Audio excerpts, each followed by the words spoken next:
Assalamualaikum warahmatullahi wabarakatuh. We are from the second group and we will try to present about interview and news writing. And the second group consists of Fransiska Tri Wulandari, Listy, Shobah, Shabrina, Eillien, Khalishah, Fajri, Rara Rey Maellina, and myself, Sekarwangi, Chandra, Wuri. In this presentation, we will try to explain about some points. There are definition of interview techniques, interview strategies, news writing elements, news writing structure, and news writing techniques. The first one is the definition of interview.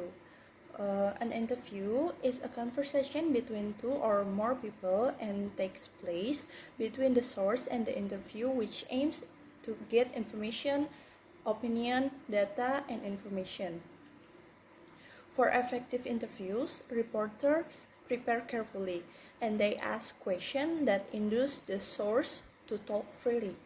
According to Listy, an interview is a conversation with a specific purpose. In this method, researcher and respondents face-to-face to obtain an information orally with the aim of obtaining data that can explain research problems. Before conducting interviews with informants, journalists must provide stationery and tape recorders, then formulate the questions. After that, the reporters did a question and answer with eyewitnesses and other sources related to an event.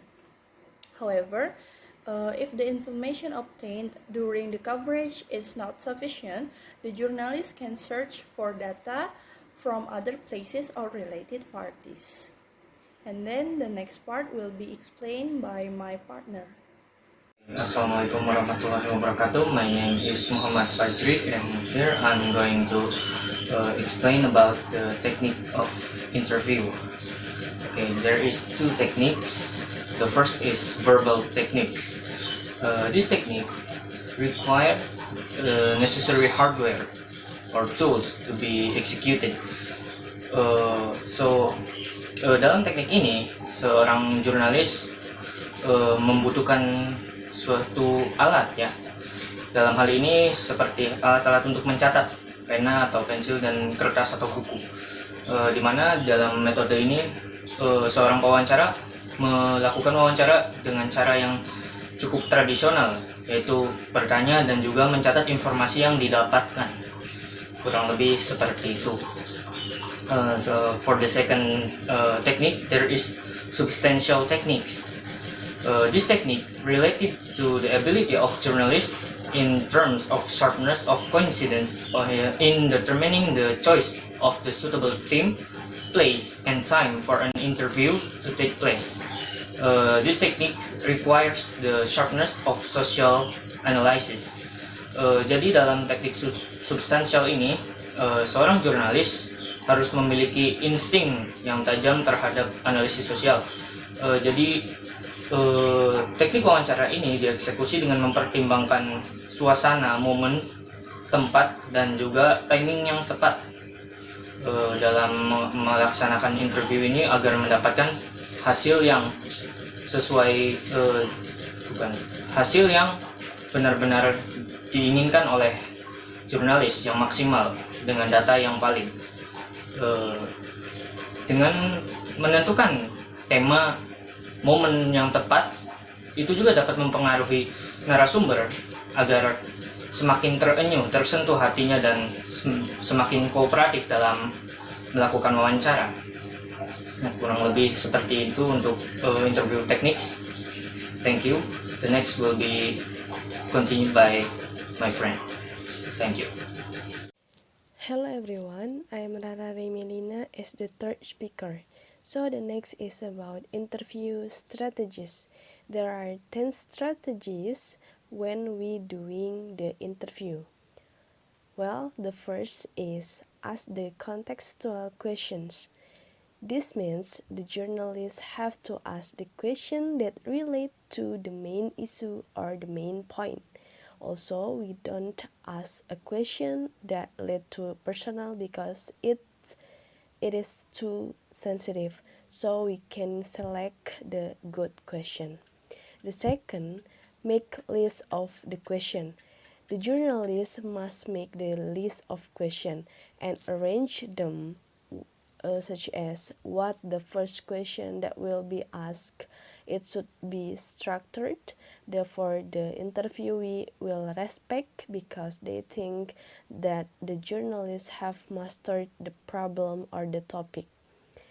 The third is the question must be simple, concise, and straight to the point. It means the question cannot be long-winded because when the questions are too long, it can act like a teacher. The fourth, ask the forward-looking question. Forward-looking question means like the question that appears the answer like the prepare for the future. For example, with occurring this issue or tragedy, what steps or ways will local government take for the future? Okay, the fifth is give open-ending question. So the journalists have to use the word why and how when asked the interviewee, because why and how question will give long and clear answer. So with the long and clear answer, the reader will be easy in understanding the news that we write. Next slide. So the sixth is know the good time to do interview. So the journalists have to know whether the interviewee is busy or not, whether they are angry or happy. The journalists can know the interviewee condition from their close person, such as their secretary. If the condition of the interviewee isn't good enough, we can delay the interview. Because a good interview is when the journalist and the interviewee are in a good condition. The seventh is repeat the question if the answers are still difficult to understand. So a journalist doesn't be shy to ask again if you are still not understanding the answers. The eighth is avoid interrogation styles. The journalist is not like a detective, so don't give a question repeatedly like chatter the interviewee. So the styles is enjoyable and show the curiosity about the topic for being the news. The ninth is for the specific things the journalists have to explain the topic that will be asked to the interviewee.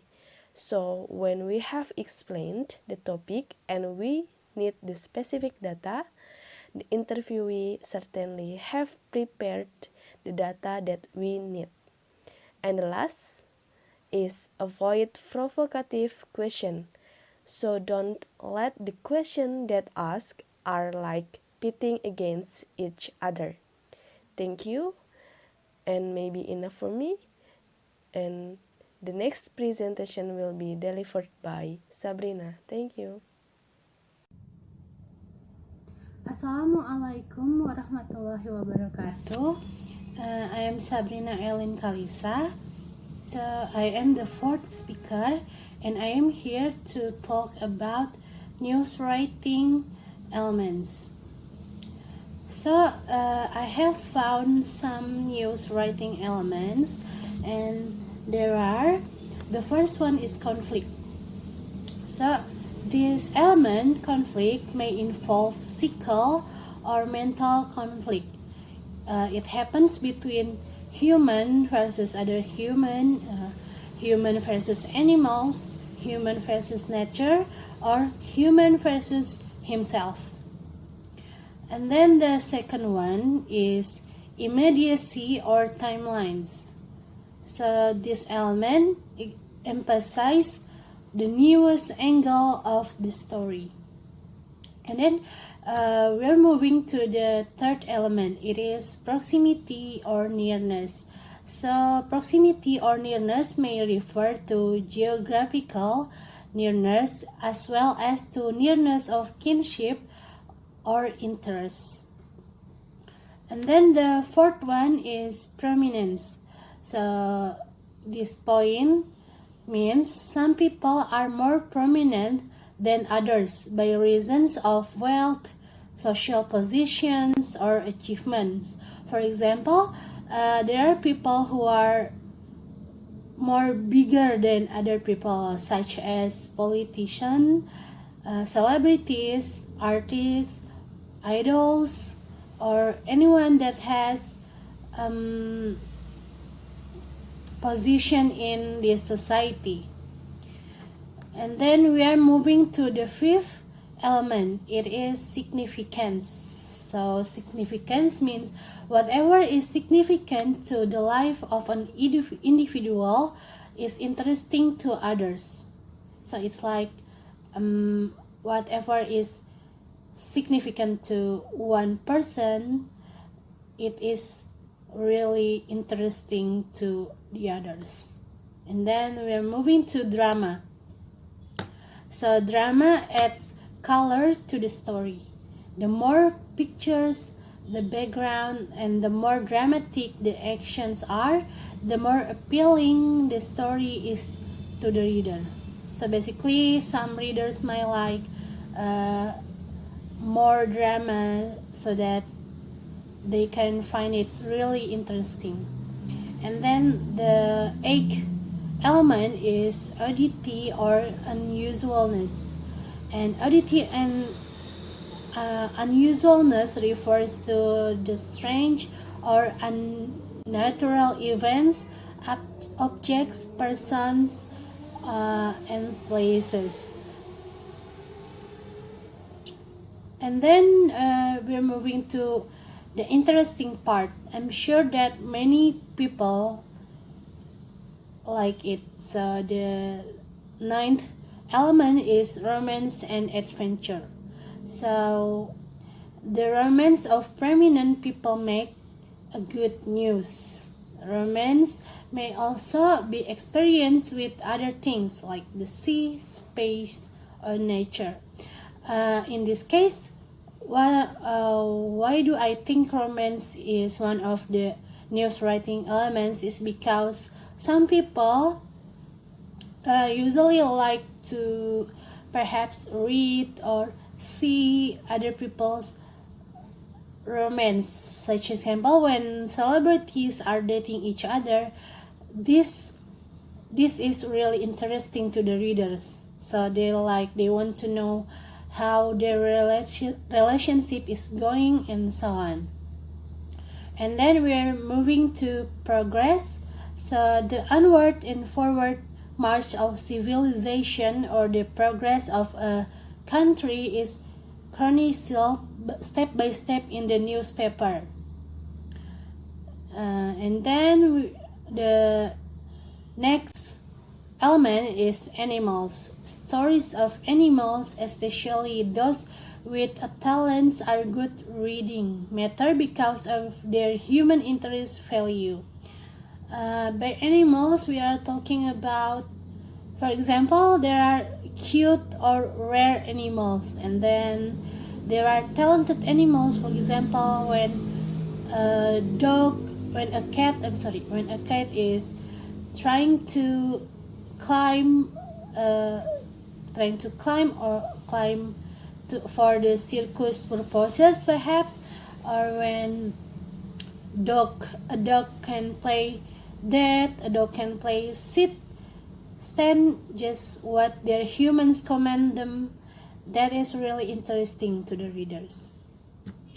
And then last but not least, it's emotion. So this element is also includes the various human responses, such as the innate desire, the universe interest, and the natural feeling. I think that's all for me. The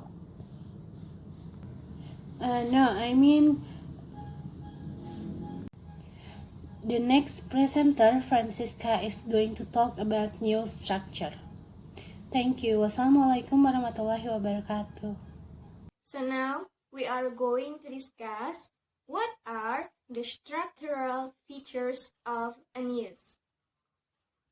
The news structure can be broken down into 4 key sections, which include: first, the headline and the byline; the second, the lead; third, the body; and the last is the tail.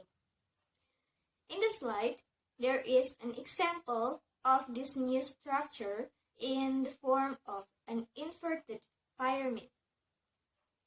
This shape is commonly used when displaying a suggested format for a news report.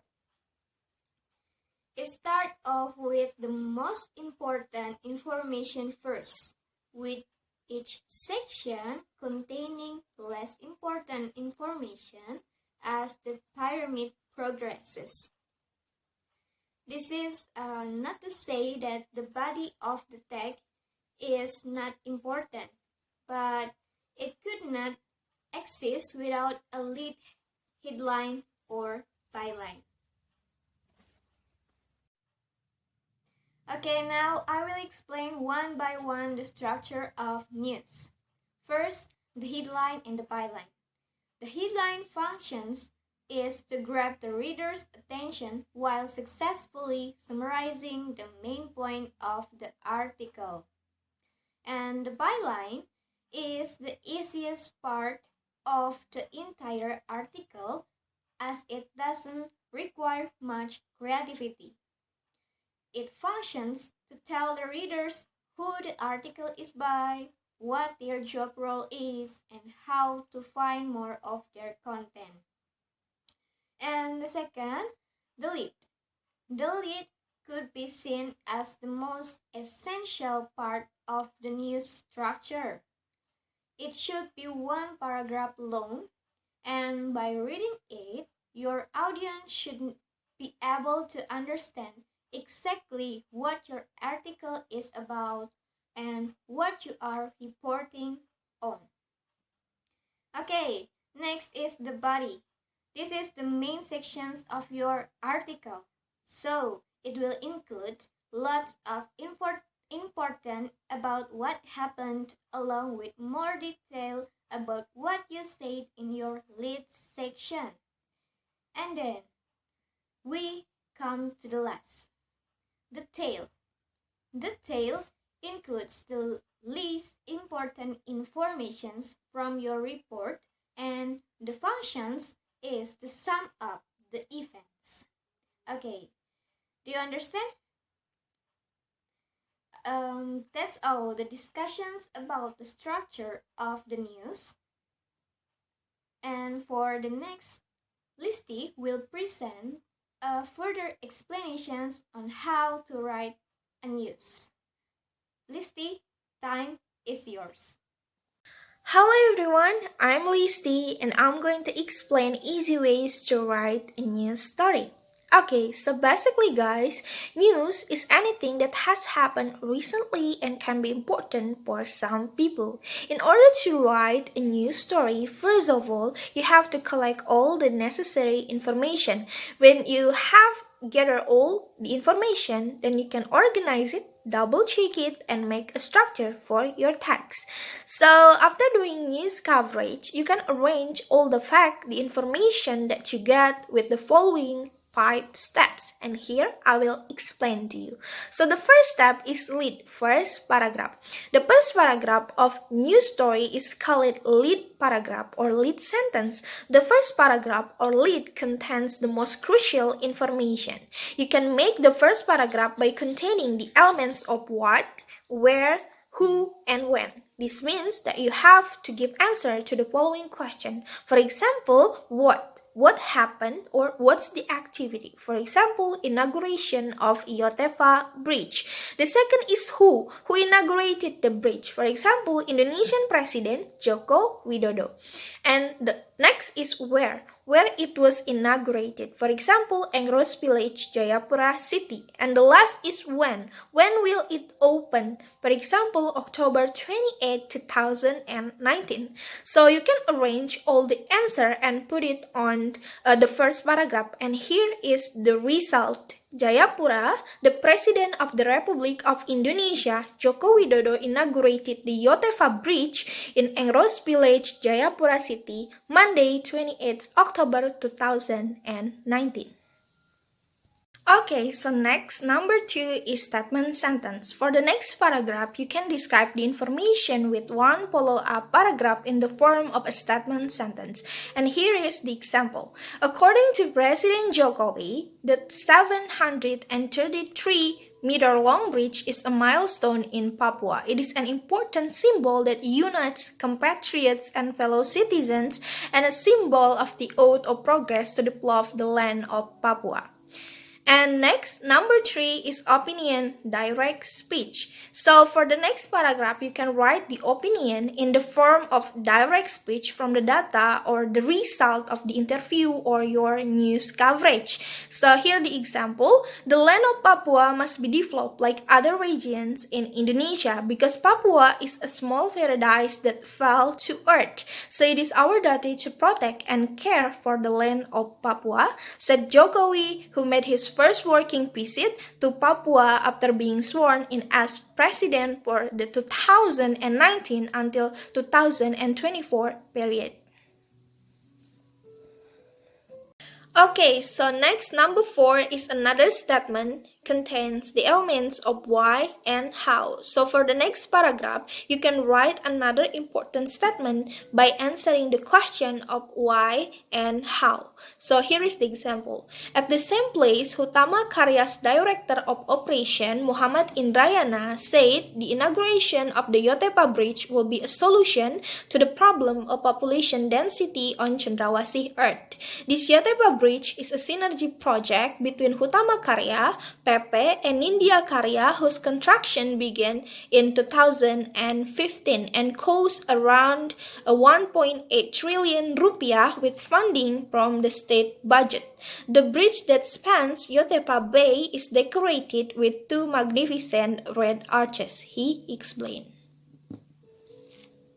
Now is number 5, a closing paragraph. So for the next paragraph, you can make a closing paragraph containing conclusion or additional information.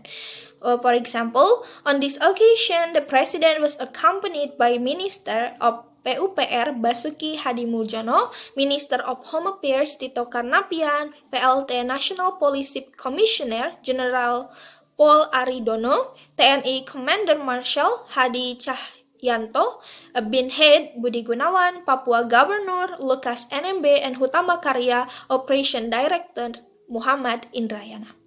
And number 6, make news headlines. So basically guys, news headlines maximum consists of 7 words. And here the example for the news headline, President Joko Widodo inaugurates Yotepa Bridge.